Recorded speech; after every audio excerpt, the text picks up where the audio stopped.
பேரும் ஊரும் தெரியாத யாரையோ 2 பேரை வீட்டுக்குள்ள வச்சுக்கிட்டு இப்ப மிச்சம் இருக்கிறவங்களுக்கு பிரச்சனை.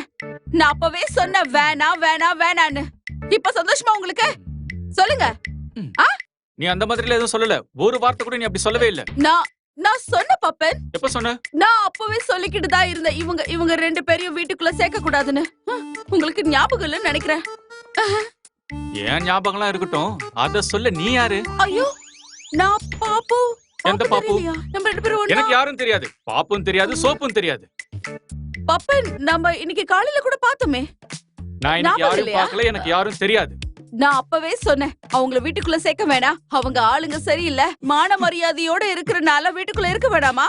இது வரைக்கும் என்னால இந்த வீட்டுக்கு போலீஸ் வந்திருக்கா பப்பன்? என் பூஞ்சோட மானம் போயிடுச்சு. 22 வருஷமா நாட்டுக்கு நான் சேவை செஞ்சதுல இருந்து இன்னைய வரைக்கும் என் வீட்டுக்குள்ள போலீஸ் நுழைஞ்சதில்ல. ஏதோ ஒரு டிஜிபியோ இல்ல ஐஜியோ வந்திருந்தா கூட பரவாயில்ல. நீ எதுக்காக இங்க அங்கே நடந்துட்டு இருக்க? நான் என்றத மறந்துட போறேன். நான் உங்களுக்கு கம்பெனில ஒண்ணு வேண்டாம், போய் நில்லுங்க.